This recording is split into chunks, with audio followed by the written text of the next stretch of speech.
We're kicking off the season today with a fellow content creator friend of mine and an exceptional designer, Maddy Beard. Maddy is currently a freelance designer based in Colorado, but has a breadth of experience working in various roles in UX design and with differing sized companies.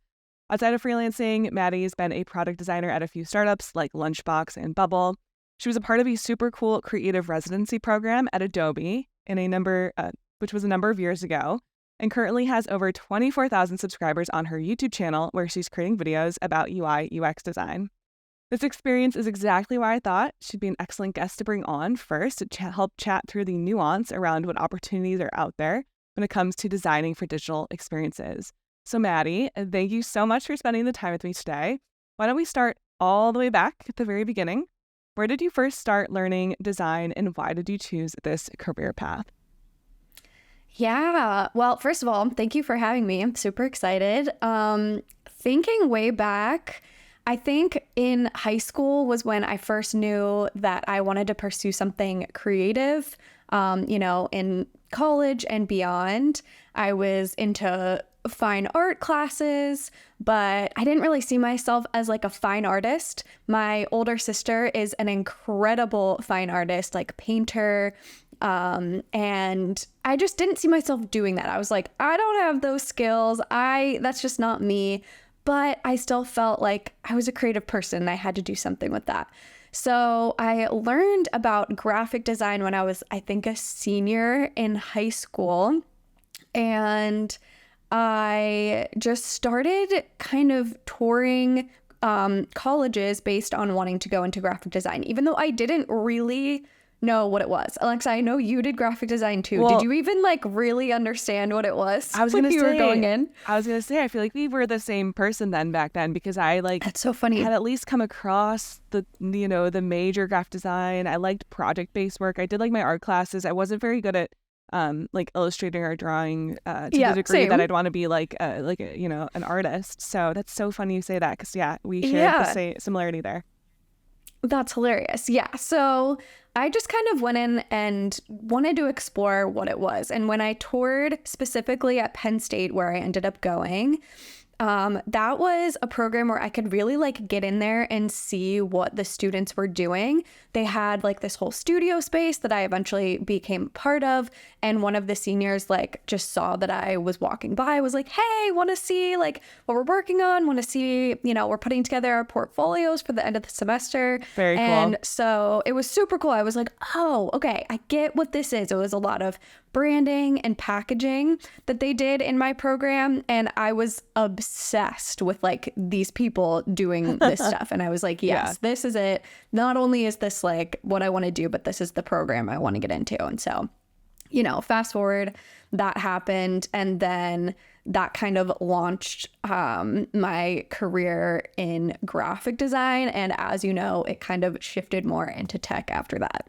Yeah, excellent. Okay, yeah, we definitely share a lot of similarities then in our background. And honestly, going to art and design school was life-changing for me. Just learning graphic design has such a vast history, that goes all the way back. So having those skills, I think, has just made a big difference in my career now. But that all to say, something I wanted to talk about really early on in this podcast was about job titles and all of the kind of nuance that goes into that. And so I just would love to hear throughout your career, post-college, what kind of jobs did you take on and what kind of job titles did you use throughout your career? Yeah, so at least 5 different job titles, I think. Yeah. So let me think. At first, I was using, graphic designer, and that was in my first few internships, which were at marketing agencies and branding agencies. I was a graphic designer or a graphic design intern. Then in my very first full-time job, I was a digital designer. And that was back in 2017, which if I'm remembering correctly was kind of the beginning of product design and UI UX as a job title, not as a concept, but as a job title. And so when I applied for this role, it was digital designer, and then it ended up being UI UX, exactly what I did, and what I'm doing now, honestly.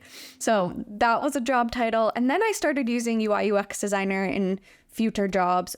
A product designer was my most recent, job title. And now I guess I use the term freelance designer, or freelance product designer, freelance UI UX designer. I kind of use them all. Yeah, it's like I feel like especially for someone who's new to the industry, it's got to be so confusing. I mean, I sometimes still have like a hard time kind of translating what it all means to someone who's new. Yeah, but I'm hoping we can like dissect it a bit because that all to say, I do feel like I have gotten to at least a better place with all of these titles. And actually, I think, for sure. I think digital designer is still one that is used on more of the marketing and brand side of things. Exactly. At least that's what I found. Yeah, and that's unsurprising maybe a bit with like your career starting more in graphic design, and then you have the digital design role, and then switching over to the UI UX product design roles. Yeah. So, okay, cool. We're gonna get more into that. Cool. But I guess do you have any perspective for someone who's trying to navigate job titles? Like, what would you offer them at this point? Yeah, I guess I would say job titles are less important than job descriptions. So if you're, looking for something in the beginning of your career, really read like the roles and responsibilities and what you're going to be doing. Because, for example, I completely agree with what you said about a digital designer being more of a marketing position. But this job where I was hired as a digital designer, I actually ended up being a UI UX designer and doing all UI, and there was no marketing at all. There was a completely separate marketing team. So weird, you just never know. So I guess don't hold too tight onto the job title, because I even use UI UX and product designer interchangeably. Like maybe that's not correct, and maybe there's nuance there, but don't cling too tightly to it because it is kind of subjective. Well, that's what the thing, I think where I'm at with it, and I'd love to hear your perspective on this too, is that whether it is a marketing our brand or in product like software design, the principles of UX and UI design, like designing for the web or designing digital experiences, that crosses over. And so I think that's maybe where it's confusing, because I think some people could also find themselves in a role that's a UI UX role that's actually more on the marketing side of things. And that to your point, like the best way at this point, I think, is maybe to read that description and get really clear with whoever you're talking to on the other side around like what the expectation is for the role and who the people you'll be closely working with on like at the company. Exactly. Yeah. Like, I guess I see a bigger difference between like UI UX for products and UI UX for web. When I think of it for web, I do think more of the marketing side versus more of the tech product side and usability. But there's total overlap. So I agree. Yeah. Well, okay. So with that all in mind, I thought maybe we could start off by like defining some terms, because that's like a good way, I think, especially for a newbie into the industry, to like wrap their mind around this whole mess of things. So why don't we start with this one? How would you define user interface to? I mean, I was kind of thinking like, do your parents know much about like what you do? Like to your mom? Okay, let's do that. How would you define user interface to your parents? Yeah. Okay, I love that. So if I were to break this down, I think I would use the term interface. Like, think of interfacing as a verb for just a second, and replace it with communicating. So like, how does a person, a user, communicate or interface with like a machine or the back end of a product or whatever? That is the user interface in my mind. So it's, it's not the back end, it is the front end. It's the interface. The screen is probably the most, common example that you would use for a user interface, a computer screen, your phone screen. But it could also be like literally your toaster, because think about it, as a user, like you need this like middle communication point between you and like the machine that is the toaster, Yes, and so it's the levers, and all of that stuff. And then it, going into future tech, it's it's like voice is an interface as well and things like that. So yeah, that's kind of how I describe it. Excellent. That's such a great visual. I love that. And then kind of like on the flip side, what about user experience? So thinking about defining this is hard, because how do you define user and how do you define experience? User is the person. Experience, people know what experience is. So it's exactly that. It's like how you walk through a process. What's the step-by-step of how you use something? And normally I feel like when people say user experience, it's kind of qualitative. It's like, is it a good user experience? Is it a confusing user experience? Is it a simple user experience? That's usually kind of how I hear it in one sense. And the other sense is kind of like the step-by-step, which I think of less as user experience as more as the user flow. So I don't know. I'm bad at defining things like this. It's just one of those things where like you kind of know, but it's hard to define. It's so hard. I think that might be also like partially why we're all like kind of jumbled with our like job titles and stuff. Another way to put it that I think helps me visualize it, which is maybe like a tad bit more technical, but when we think about like engineering and like coding, so you have UI UX design. Well, you kind of think about it like HTML and CSS. So like the HTML aspect is like the UX part. It's kind of like you said, like the back end. It's the you're right.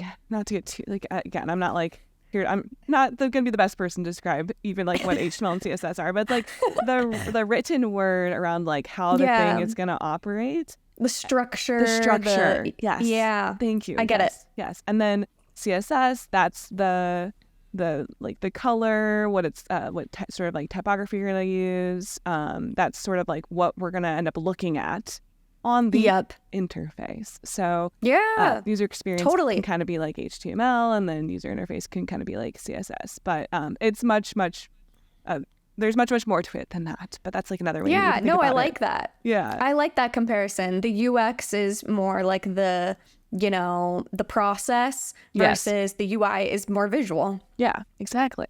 So perfect. Glad we got that cleared up. Another one that's thrown around a lot is design thinking. So how would you define design thinking? Yeah, so design thinking, I feel like it's more of an iterative process. So, it feels like a buzzword at this point, design thinking, but there is something to it. It's, an iterative process that never ends. So, a lot of times there's research that goes into it and different iterations to improve a product or website or service or whatever it might be. And I feel like design thinking, it kind of implies a lot of problem solving and things like that. So it's less about what it looks like, though that is a part of it. It's only one piece of the puzzle. But yeah, hopefully that's kind of a definition. Yeah, totally. I think what's interesting too, I look at a lot of portfolios of people who are like new to design, and I think often design thinking is really helpful, especially when you're starting off, like trying to solve for some sort of like bigger wicked problem, like a project that you're kind of like going in completely fresh, like what is even something that we could solve for. So like the sort of how might we framework that you might hear about in design. Yeah, I like that. Yeah, often comes from the design thinking framework, where by the end of it, you'll have, defined a clear problem and done a bunch of research and kind of created some sort of solution as it relates to the theoretical problem that I'm talking about. Yeah. But that's like kind of where that framework comes out. So I thought that was like another kind of way to think about it. Yeah. Okay. Absolutely. This is a little bit more technical. What about information architecture? And I actually think you made a video about this on your channel, right? I did. Yeah. Yeah. So I obviously went very in depth in the video, but I think a basic definition would be how information or content is structured in a website or a product. So like one example, I guess, would be in a navigation menu. If there are certain categories of content, what falls into each category. And the more important thing is, like, as a designer, thinking about from the user's perspective, where would they expect to find a certain piece of content or piece of information, so that using that product is really simple and easy. That's great. Yeah. Definitely go to Maddy's video. We'll link into the show notes if you want to like get a really in-depth version of this definition. I think for this one, I wanted to include it because I think this is another great example of terminology and like a framework really for thinking in design that you'll find probably both in designing for marketing websites or designing software and like products. And so absolutely this information architecture is something to learn. It's like a skill to learn and understand that can help you with either career path. Yeah, totally. Yeah. Okay, cool. Okay, so I thought this one was kind of funny because for someone who's not in tech, it might be like they might have a different like initial thought, but like what's a bug? Yeah, so a bug is kind of like an unexpected issue, either, you know, in the front end or the back end of a product or website. And yeah, it basically is just an unexpected issue that needs fixed. It's not like a big issue where it's like, oh, users are having trouble finding, you know, XYZ. It's more like, oh, that doesn't look right, or that doesn't function right. It's something quick, simple, that should be fixed. Yeah, so it's not something that's crawling around the floor of your kitchen. Yes. It's a technical term that, you know, designers and engineers use to communicate about like a quick fix that needs to be handled. Yes, perfect. Yeah. Okay. What about A/B testing? A/B testing is when you basically launch or publish with two different versions of the same, you know, either whole page or element on a page or screen, or whatever it is, and collect data on how each one performs. And it's usually very, very small, nuanced changes. And you basically just see which one performs better. Usually it's tied to like success metrics, like, you know, a buy button or, you know, things like that are pretty easy to track, at least in my experience, though I know you can do A/B testing on literally anything. But yeah, that's kind of what it is. Does A work better or does B work better? And then you'll implement, you know, whatever works better to the whole product. Yeah, it's like an experimentation framework that allows you to like quantitatively understand if one's going to perform better than the other. Yep. Yeah. Okay, and then this is the last one. What is Figma? Figma is a design tool that designers use specifically for like interactive digital products. Love it. Yeah, it's the hot software that a lot of people are using. It's not the only one. So there's still Adobe has Adobe XD. There's still Sketch, but Figma has definitely made its mark in the design community, and I personally use it as well and have had a great experience. So. Me too. Awesome. Yeah. Awesome. That was our terms.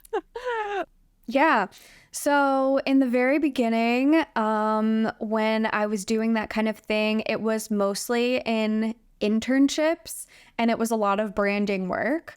Then once I moved on, I actually at one point in my career where, you know, my web marketing experience was probably the most like pertinent and expansive was when I was freelancing as a freelance designer. I was doing branding and web design as a freelancer. And so a lot of what I did was working for small clients and kind of building their brands and their websites from scratch. That was mostly what I did. Sometimes folks already had a business and they just wanted to make it appear more professional, especially on the web and where any other touch points that they had.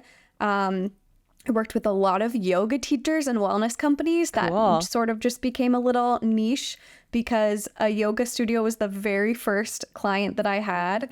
And it just kind of snowballed from there. If you do a good job, hopefully people will refer you to their friends. So that's kind of how I developed that little niche. But I also, worked for some fintech companies and just other random companies like that. And it was pretty small scale, but it was a lot of fun and very, very creative. Yeah, how so?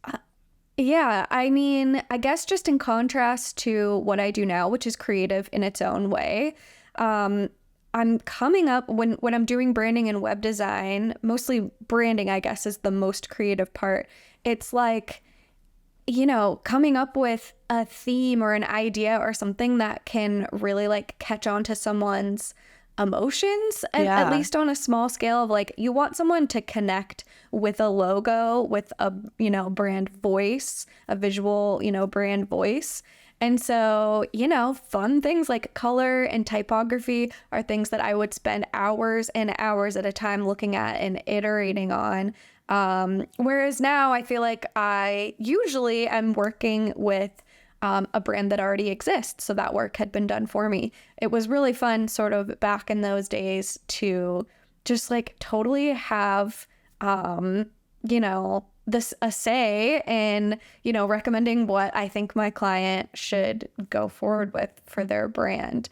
Yeah. Yeah. I guess like when it comes to like the website design work, like the digital design work, on the marketing side of things, I think I like to sort of think about it as like that work is to help a company tell their story. And so that's usually on the internet. That's like the website. That's like the front facing touch, like that's like the main touch point that someone's going to interact with them. It's one of many, and in many businesses, there's like a physical aspect of it as well, like a building and a whole like in-store experience and all that. But like on the web, it's like that marketing website. So I guess like, yeah, absolutely. Yeah. Do you like, how would you like, what are you trying to help the business accomplish? Would you say that's similar, like help them tell their story? Like, is there anything else to it that you could add? Yeah, I think help them tell their story, but mostly in a way that kind of promotes trust. I think that's the biggest thing, especially when working with small businesses. Trust is very, very important because it's usually just 1, 2, 3, 4, 5 people that make up this business. And if they're offering you something or they're offering the public something, you want to like have a sense of who these people are as a group and know that you can trust them. And so if you, for example, think about going onto a site that looks like it was literally built, 20 years ago, and we've all had that experience. Yeah, and you're just like, no, probably not going to go with that. I'm going to look, at a different company because you just don't trust them. You're like, if they, don't have this brand presence, this web presence that's up to par with most other businesses, like I'm probably not going to trust them. And so that's a really big piece of it. And like you're saying, telling their story, specifically building trust about their product or service. A lot of what I did was also helping with like writing and telling that story, not just visually, but also in like how someone experiences a web page and what they're reading and how that's sort of forming what they know and feel about the brand. Yeah, I'm so glad you brought up the trust point because it's true that is a huge aspect of it. I think, when someone takes the time and consideration to think through their why and, create a distinctive presence of their company online and do that work, like that's extra work that shows that they care about what it is that they're creating and building, and they want you, the person on the other side, to like understand and resonate with that. So that's all encompassing, and I think a huge part of why it's important for companies these days, especially to like invest in updating their websites. Exactly. And I feel like another big thing is being able to put yourself in the potential customer's shoes. So a lot of what I sort of dealt with when working with clients was, let's just say, for example, it was a wellness brand and The client really likes horses and the color purple. This is a real example. Okay. Really likes horses Whoa. and the color purple. And so that they want to incorporate those things into their logo. So it's, you kind of have a tough job when it comes to being like the bridge between this business owner who really does have a great, product or service or skills or whatever to offer, but they're thinking of it from their perspective, of course. And they need someone to help them think about it from, a potential customer's perspective and think, okay, but if I were to log onto this website and I saw a purple horse, what would that tell me about your, your product and your company or whatever? And just kind of like, sometimes you do have to really coach someone through that because they're only thinking about it from one perspective. And they want the business, especially with small businesses with a solo, founder or whatever, they really are coming at it from their passion. And it's like, it is their passion project. And so they want it to reflect who they are. But it's only going to be successful if you can connect the two. So that's another thing that I think is very crucial and sometimes very difficult. Well, that's why I think like user experience design, right? Like that terminology, like that's exactly relevant to the world of web and marketing design. Why I think this can kind of be confusing for people. But 100%. But the thing is, right, like that work and that career path, although you and I aren't doing that now, we're more on the product and software side, like that work is so important and so needed, and it's like a great career. So, like that could be exactly what someone who, is exploring careers in UI UX design may want to get into, and that's great. Like I totally encourage it. Yeah, totally. And it's a mindset too that can be carried through any job. I find myself thinking back to those things a lot in what I currently do in the more technical, tech companies, because it's even true for those folks like who are starting tech companies or who work in big tech companies is, always just having that reminder of coming back to, okay, but how would someone who has never seen this product, never used this product, what would someone's first reaction to this be? Would they be confused or would it be clear to them? So it really is, it's a mindset that's super important, and no matter what type of designer you are. Yeah, absolutely agree. Okay, let's contrast this with careers in product design. So maybe like we can just start by talking about your work, like you worked at Bubble, for example, which was a startup that you worked with not too long ago. So what did your work look like when you worked with them? Yeah. So this is really interesting because I actually don't hear a lot of people talking about failed startups that they've worked with. And I would like to hear more because I had, this experience, and I will be the first to tell you it was not a success. I enjoyed working on it for a couple months. I got paid, and so it wasn't all a loss, but it was not, it totally flopped. Yeah. And so I will just preface with that. But essentially what I did, it was a social media app focused on video commenting. So, I won't go deep into it, but just so that folks understand like what the heck we were building. It's basically like aggregating content from the web, like from social media. So whether it be a TikTok, a tweet, a web page, literally anything. And then the content that was produced on the app was a video comment in a little bubble on the screen, hence the name Bubble, kind of commenting on whatever that tweet was. So it was a very, very cool concept. That's why I got on board.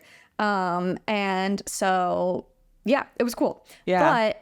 But I was kind of wearing a lot of hats with this project because I was one of 4 people working on it, 2 founders, 1 engineer, and myself as the designer. And so I did a lot of strategy, like feature ideation, UX, UI, information architecture, and branding, marketing, asset design, web design, video, like literally anything that needed design, that was on me. And all of our meetings were all 4 of us, usually a few times a week. And so it was kind of like this crazy all hands on deck, like passion project that I just got to be a part of. Yeah. I agree with what your initial sentiment. Like, I think that there should be more people talking about like those failed businesses and like the work that goes into it. And actually, a lot of people starting off will start work at a startup because there's just so much opportunity, and that's okay. Yes. Like, it doesn't have to be like the biggest, coolest like FANG company that you like start out in. Like, there's No. so much work to be done, and there's so many people innovating, and startups are a great place to like learn and grow in that way. Exactly. And if you're in that boat and you're looking for a first job, or you've had a first job in a startup that totally flopped, put it in your portfolio and Yes. talk about what you learned from it, because it's still totally valid. Not all startups succeed. Yep. You know, it's like Most don't yeah. actually. I like don't know Exactly. I don't know like the exact number, but I know I've like read before or heard in some sort of like podcast or video like some like crazy number of companies Oh my like, God. fail. Yeah, it's like a large Yes. majority. Yeah, I think it might be like 90% fail within the first 3 years. So it's Yeah. going to be even more potentially within like that never get off the ground at all, you know? Yeah, exactly. So it's fun. And we're going to talk about kind of like types of companies later on. Like you just brought up the startup, and that you kind of like really like wore many hats there. But the thing I wanted to call out, because, you know, the job title you had on LinkedIn for this role was product designer. And so it's like your main focus did seem like it was like, again, in contrasting with the web and marketing, it was designing the product, the thing that people 100%. would use and theoretically pay for at some point if the business did, you know, do well. That thing that they would use in order to fulfill some sort of like job to be done or like task. Yeah. Yeah, and actually this one was funny because the goal was not to make it a paid product like many other social media, you know, products. Sure, the goal was to, you know, raise like a bunch of seed rounds and all of this stuff. And then eventually, you know, it would be an ad-based, you know, revenue model. Yeah. So it was very different from designing for something that really is like a job to be done, because you were designing for like entertainment. And, you know, obviously there was a lot to go into it. Like there are small jobs to be done, like posting a video comment or like, you know, all these things, interacting and all of that are tasks that needed to be designed for. And that was like the nitty gritty work. But the conversations we were having about like the product strategy and those things were very, very new to me, and things that are super different from any project I'd worked on. That's cool. That's cool. Well, let's contrast that then with your work at Lunchbox. What were you doing there as a product designer? Yeah, so Lunchbox is like a digital ordering system for restaurants, for those who don't know. And I was a product designer for them, one of, I think, 6 product designers. So it was also a startup, but obviously, you know, it had a lot more traction. They had been around, much bigger. They were about 150 to 200 people when I was there, and they had been around for over a year, maybe 2-3 years. And so, yeah, very different. I wasn't working directly with the founder, at least at first. I did like have projects where I was involved with, you know, like that sort of upper tier, but mostly my everyday was working on the product design team. And so that was a lot of fun, because that wasn't something that I had done since my very first job out of school, was like being on a team. And it's something that I would definitely recommend at least just striving for as a beginner designer, because you learn so much when you have a manager as your mentor and other more and less experienced designers on your team. It's just a really awesome learning experience. I learned a ton about design systems, which I'm now taking with me into future, you know, projects. That was a big thing that we worked on at Lunchbox. As we were sort of iterating on a brand new version of the product, we needed a brand new design system that was going to have like the ability to carry us through the next, you know, kind of phase of the company. Yeah. Do you know who Joey Banks is? Yes, I do. Yeah. He's like, well, we're having him on the podcast in a couple episodes, so excited for that one to come out, because he's great, because I think he's like the person to talk to when it comes to design systems. I think That's awesome. Yeah, but I think it's great. Like, you know, you mentioned you're doing some of that work now, and I know we talked offline about that in your freelance work. So I was wondering if you could just share like a little bit about like what are you building right now? You're like building a design system from Yeah. scratch, right? Like what's that been like? Yes. Yeah, so right now I am currently freelancing, and the company that I'm working really closely with right now is called Floutwork. It's one guy who built this product. He's awesome. He's at a company called Beeline right now, but just in his spare time, he's always doing a passion project, and this is something he's been working on for a while. And he built it, but he's very aware that it could be better in terms of design. And so he reached out to me, saw me on YouTube actually, and reached out. I know. And so, yeah, we're working on basically reskinning the entire suite of apps. Floutwork is it's kind of like a workspace, a work system. And his main goal is that it promotes focus. So, yeah, just in a lot of different ways, his ethos is promoting focus. And so, there's several apps within this suite, this workspace, things like notes, email, tasks. It's a to-do. Cool. It's kind of like an all-in-one type of workspace.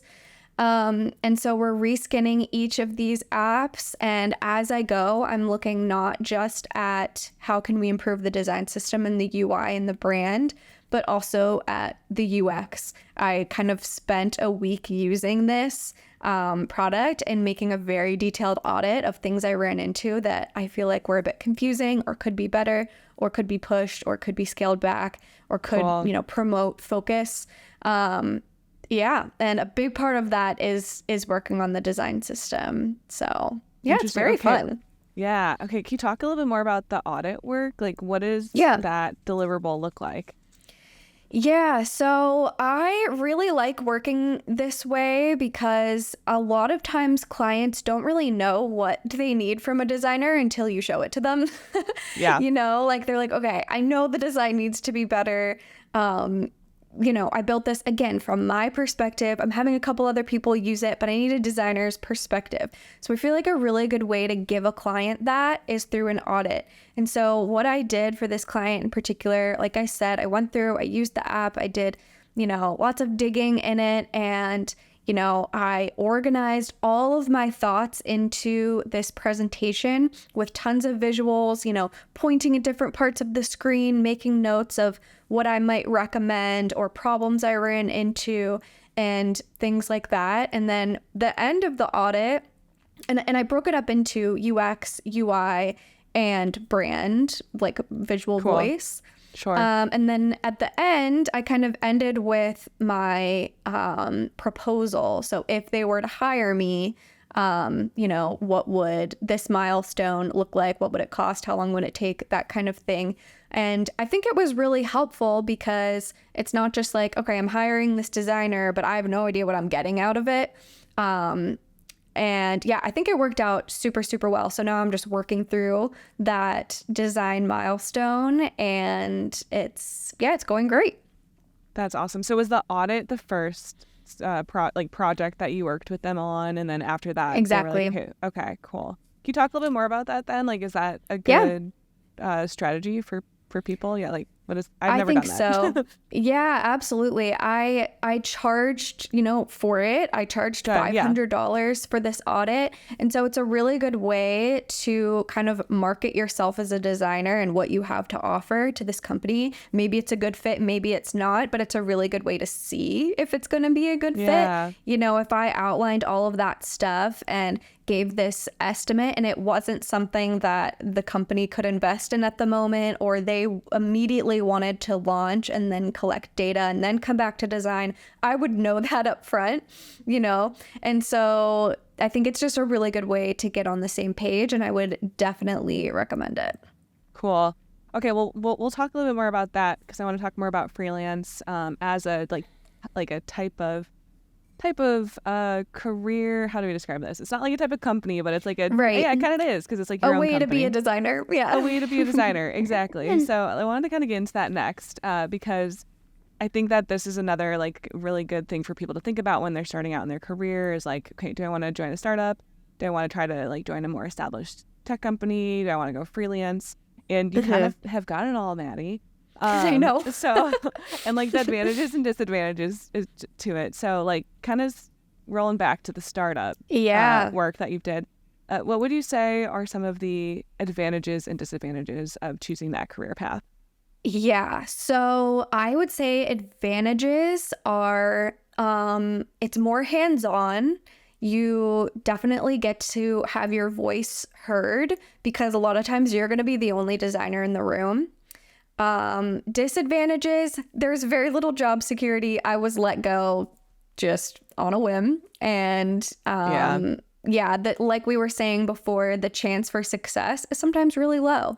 But I will say, you don't have to just say, okay, I'm going to be a startup designer. You can just do that for a small period of time in the beginning of your career to get your foot in the door. And then you can move on to something else if you want to. So don't feel like you're committing, to some crazy career path by working at a startup. Yeah. Well, would you say an advantage is also the fact that you do get to work on potentially both the product design work and the totally. brand and like marketing design work? Yeah, like what are your thoughts there? Yeah, especially for someone like me, I get bored easily. I really like all these different kinds of design. Like I still do all of these things in my current career. Like I share about them on my YouTube channel. I feel like my YouTube channel is kind of a graphic design project sometimes in itself, like creating the thumbnails and like yes, I feel that way like too. I like to do all the things. And so at least for me, that is definitely like something in the pro column. Like I said, I got to do things like, animated video to kind of like market the product and all that. And it's stuff that's like, it's because it's for a startup and you're the only designer, it's like fast. And you're like, let me just take this day that I have to make this like promotional video, make it as good as I can get, and then put it out there and it's done. There's just a lot less like pressure, a lot less people that need to sign off on things. So each of those like projects that you work on, I think that's another big pro.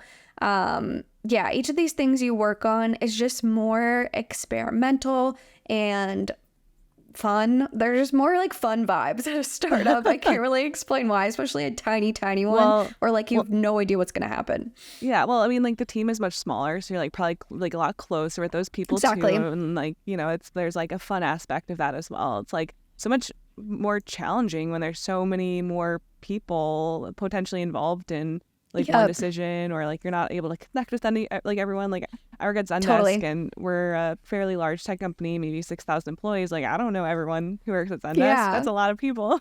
Exactly. Yeah. I feel like I have another one that's maybe both like advantage and just like challenge. And of course I think they're all kind of like one and the same, but maybe one disadvantage is that like you might be the only designer. And so that's like really challenging, I think, especially for someone starting off.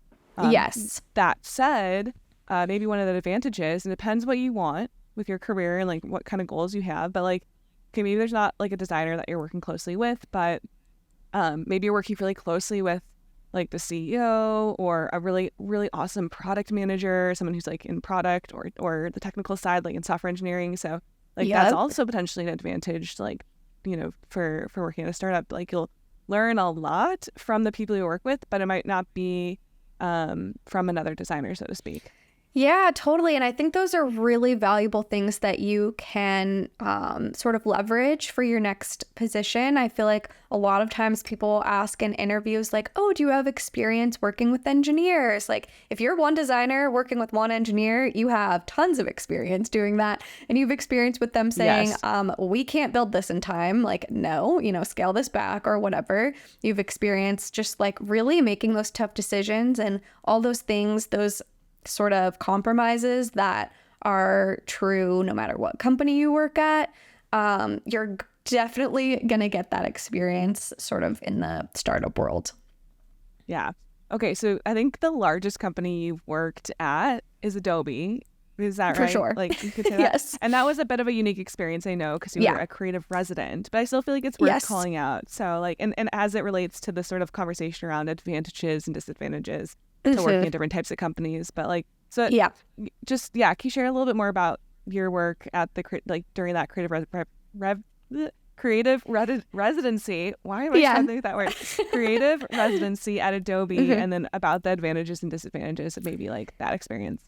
Yeah. So yes, you're definitely right. I wasn't working on like a product team at this role, so it is different, but there still were some things that I noticed and maybe some reasons why I would or wouldn't want to work at a big company like that I got out of that experience. I think pros are opportunities, like, you know, working with Adobe, I was given so many opportunities that I really never thought I would have, just to, you know, like start my YouTube channel and, you know, create courses with Skillshare and give these talks and presentations, you know, albeit digitally because of COVID, but things like that. And, you know, they gave me opportunities to shadow people on the product teams and to talk to like really big people in the industry that I never would have been able to connect with before. Yeah, so opportunities is a big one. Also, your work, even though you're a small sort of cog in a big wheel, does that make sense? Yes, that's a thing. Yeah, that big wheel has a big impact. So, you know, Right. you're part of like, you know, this company that's doing things that thousands, maybe millions, I don't know, of people are using and seeing. Big numbers.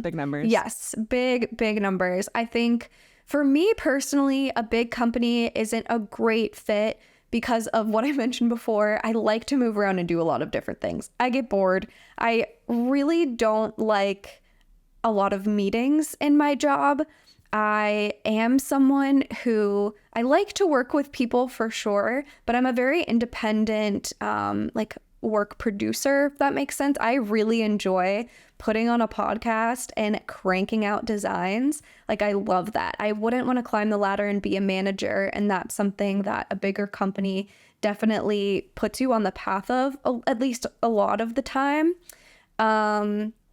Yeah, things like that. I guess other cons just for me would be less autonomy, less, you know, being able to choose what you're working on. For some people, that's great. I went through a time in my life where I just wanted someone to tell me what to do. Like I had a lot going on in my personal life. I didn't really want to be super creative in my job, or creative's not the right word. I didn't want to have to like lead my own way. I wanted just a manager to be like, this is what we're working on. And then I'm like, all right, let's get it done. So if you're that type of person, you know, I think that's fantastic to work at like a bigger company where, you know, people are more just telling you what to do. I think those are the big things that come to mind. Yeah, that's good. Like, I think these are some really great things for people to think about when they're reflecting on like what they want in a job. And I think what's really important about all of this is that you can kind of live different lifetimes of your career. So like maybe at one part in your career, you're like really feeling like you want to lay low or not lay low. You want to, like you said, kind of like be more directed, let's say, like to figure out like what it is that you're working on, or maybe you're new and you really know yourself and you need someone to like coach you through figuring out how to get started. Well, yeah, maybe that means you should consider like really trying to go all in for like some sort of like bigger tech company. And in another part in your career, maybe like, okay, you like figured it out and you are feeling really ambitious and you want to like do a lot of new kind of like innovative work. Maybe that means you're ready for a startup. And it's not one thing for your whole career anymore. Like I feel like maybe that was our parents' generation a bit. Totally. Like working the same job their whole life. And I think that was maybe just like good for that time period. But like it's not necessarily what like needs to be the case for like everyone working now. I totally agree. Yeah, I've had a lot of different sort of stints in my design career, and all of them have been very, very beneficial, you know, no matter how they ended up. And I'm definitely still not done like doing different random things. And I think that's fine if you're someone. I talk to a lot of designers actually who feel the same way, where they're like, okay, but you know, I really want to move into tech, for example, but I really don't want to give up, you know, my creative exploration either. Or I really want to like make enough money to live off of as a designer, but I don't want to work for like a big tech company. I want to work for myself. There's just so many different ways to do it. And so, yeah, don't limit yourself for sure. Yeah. Ask the questions and try to figure out what's right for you in the moment. Well, let's talk about freelance then a bit more, because that's what you're doing now, and you have a lot of experience with freelance, and it is a great career path for a lot of people. So like, what are some of the advantages and challenges you say of freelance? And then we can talk a little bit more in depth in regards to like kind of like how to do the work. Yeah. So biggest pro for me is full autonomy. You know, you've got room, you make your schedule, right? You make your schedule. You also decide what projects you are working on. As you get further into your freelance career, then it also becomes you have the power to say yes or say no to projects that come in. At first, I had to say yes to everything. Otherwise, definitely couldn't really make ends meet. But as you get more experienced, you will get to a point where, you know, you've got a lot of people knocking on the door and you can, you know, pick and choose what you want to work on. So that the autonomy is number one for me, just the freedom, I guess. Another pro, I like to look at it as a pro and be an optimist, is there's no salary ceiling. You can work your ass off and make a bunch of money. There's definitely a con to that, which is that there is no, you know, like you're not getting a paycheck every, 2 weeks. That's the same paycheck. And that can be very scary. There's risk. Yeah, exactly. Yeah. Other pros, you have room for things like passion projects. That's really important for me. That's not to say you can't work on passion projects. Like, you're a perfect example. You work for a company and you also work on lots of passion projects. But for me, I've found that whenever I'm working for a company, I have a lot less energy to put towards those passion projects. And I'm just someone who needs more time for those things. So it's sort of the way I'm wired. I get tired very easily. Yeah. No, and Maddy, it's a good point. No, we're here recording this podcast on a Saturday. Like, I'm not going to be able to record a podcast in the middle of the day, in the middle of the week. Like, totally. I've got my 9-to-5 job that, I'm working. Exactly. So it's like, I'm working on my side projects in the early mornings or late evenings, usually late evenings because I'm a night owl, or the weekends. Yeah. And that's just kind of like the challenge, I guess, that comes with like not having as much autonomy, let's say, like with my free time. Exactly. Yeah, totally. So it's really just, you have to look at what kind of person you are and what you need, because everyone's so different. But yeah, more cons, I guess, are it can get lonely if you're someone who really is like an extrovert or really likes to work on a team. Like I mentioned, that's not really an issue for me. I find myself like connecting with other people, doing something similar to me. Like, me and Alexa are good friends. We sort of bounce off of each other and a lot of other awesome creators and designers. And so I get that sort of outlet there, as well as with the people that I'm working for, my freelance clients. I do have FaceTime with them. But I don't have nearly as many, opportunities to get in a room virtually or in person with other designers and really like collaborate. It's just not something that I, do in my day to day. So that could be a pro or a con depending on what kind of person you are. Yeah. And as a beginner, I think it would be very, very difficult to be a full-time freelancer. Maybe that's a limiting mindset, and I'm sure there are people that go straight into freelance and absolutely kill it. I think for me, I really value my the teams I've worked on in the beginning of my career and what that's helped me bring to my freelance business, because I do think you need someone to look up to and you need a mentor. And for me, that's looked like managers and coworkers, but for someone else who just really wants to freelance, you could totally find mentorship anywhere. But I guess that's just a con for freelancing, is that it's not as easy to like learn from someone else. Yeah. Okay. Those are some great things to think about for people and considering freelance.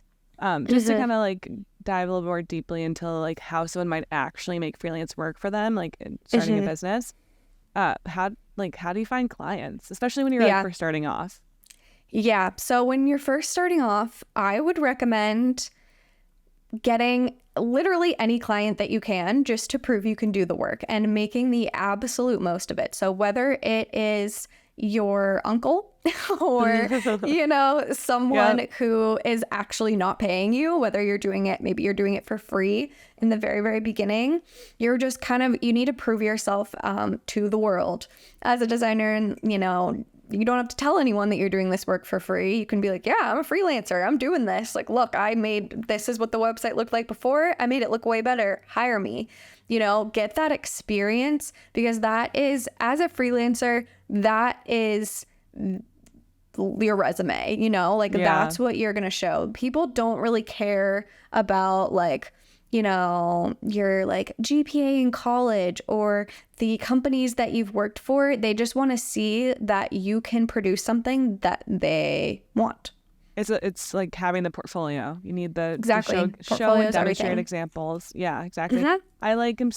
I have a little bit of a controversial sort of like the doing free work thing is a little bit controversial. I feel like sort of like I don't know how I feel about that. But there's definitely some truth to it, Maddy. I know what you're saying. It's like, and maybe it's like a family member. It's like, exactly.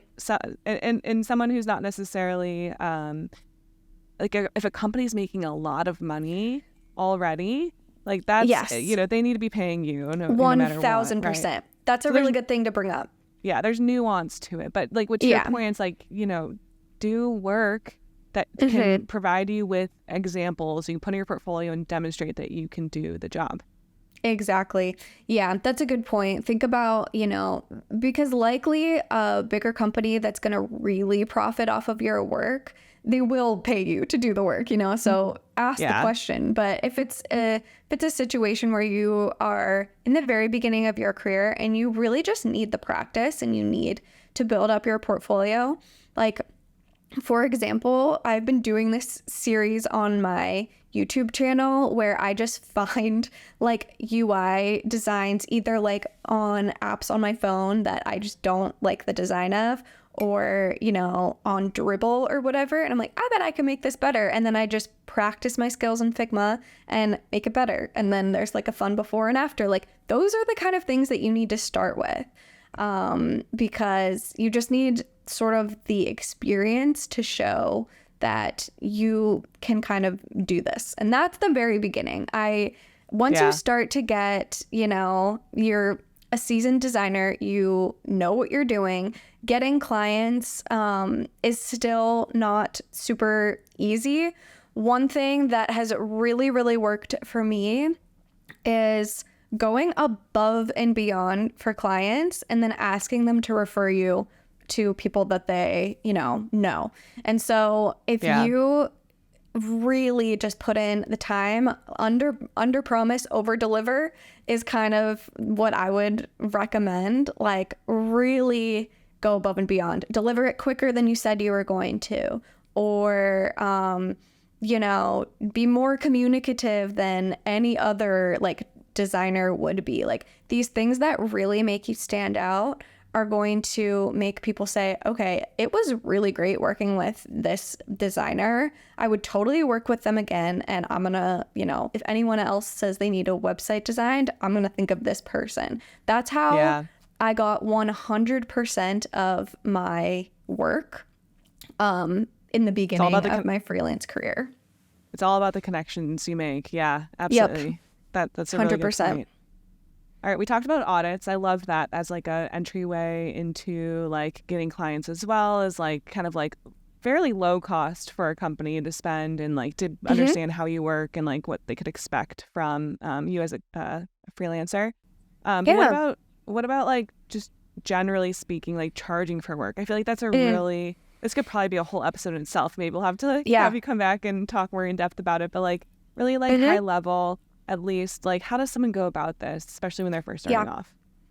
Yeah. So, okay, that's hard when you're first starting off. Like, it's hard because I don't want to just rattle off numbers and then it sort of limits people or gives people like a I don't know, just an idea of what they should be making. But I also do think that the more that people are transparent about what they charge and what they're making, it just gives you more data to work off of. So I can't remember what I started off charging in the very beginning. At the moment, I try to charge $150 an hour.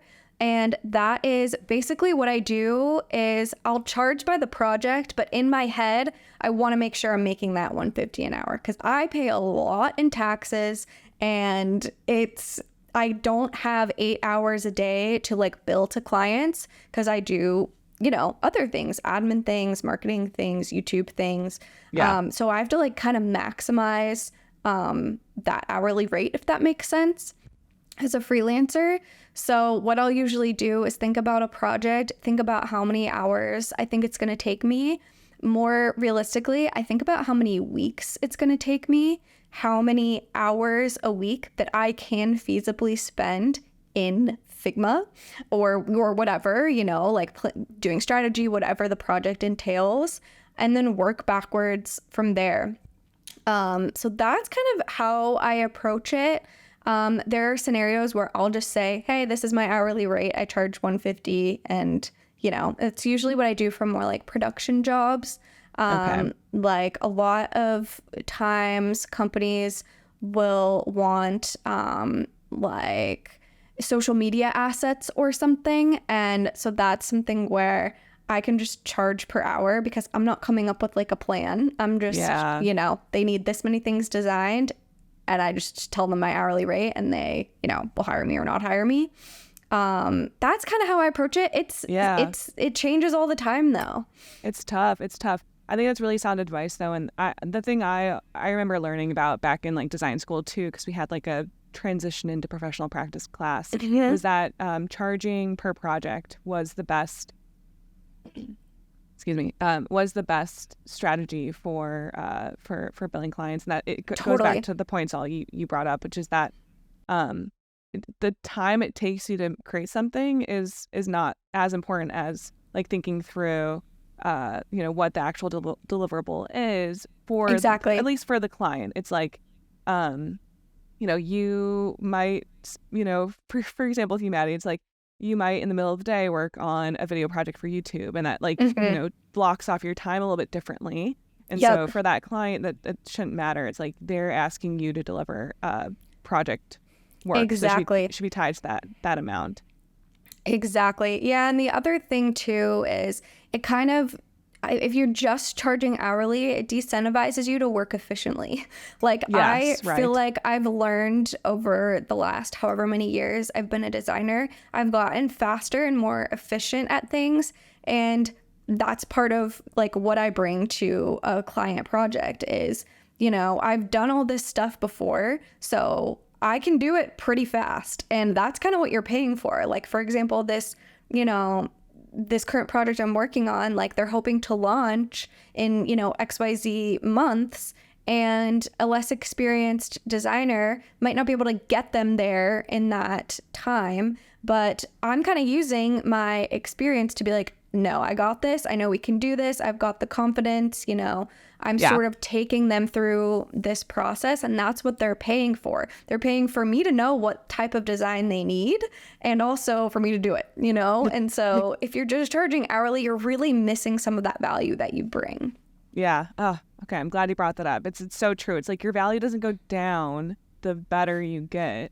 Obviously. Exactly. So, yeah. And thanks for sharing, the amount that you charge and all that. I think when it comes to like thinking strategically about how much to charge, especially when you're starting out, a lot of it is just like trying to like, just asking a lot of questions of people in the design community or like people who might be doing similar work to you and understanding maybe like what they first charged. And just it all comes back to just like gathering more information and then, just talking to potential clients and seeing experimenting exactly. And it gets it's so, I think, uncomfortable and hard at the very beginning, and a lot of design work is even outside of like how much should I pay or how much should I charge clients.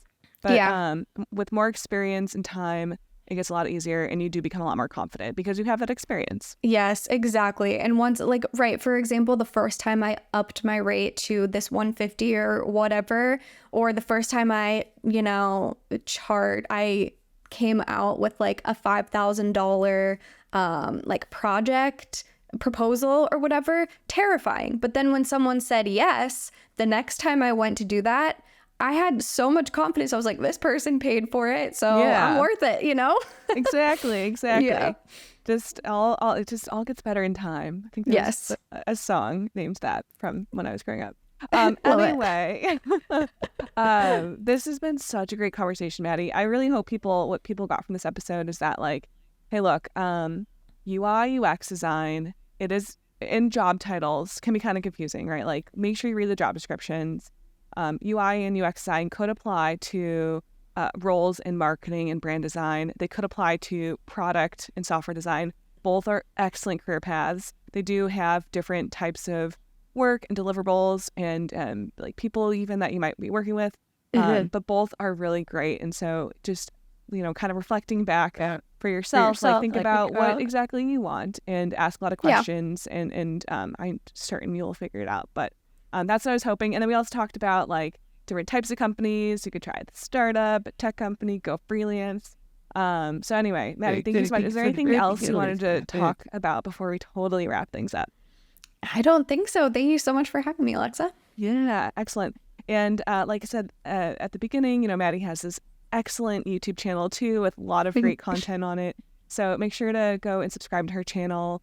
We'll make sure that's linked in the show notes. Maddy, is there anywhere else people can connect with you online? Awesome. No, YouTube is the main place for sure. I've been stepping back from social media a bit and focusing more on YouTube. If you do want to follow me on Instagram, it's at It's Maddy Beard. But YouTube is where I'm most active. Perfect. Okay, Maddy, thank you so much. This was so much fun. It was so great having you on the podcast today. Thank you. I loved being here. Cool. We'll talk more soon. Bye. Bye. I always have such a blast chatting with Maddy. I'm so glad she was able to come on and share about her experience working in all of these different types of design roles. After hearing all about Maddy's perspective on the various career paths you could take with designing for digital experiences, let's talk about a great opportunity on how you could get started.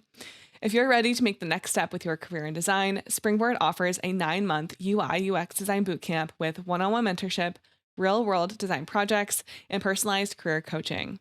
And it comes with a job guarantee. Use the code ADAPTIVEBYDESIGN to get $1,000 off enrollment for design bootcamps with Springboard.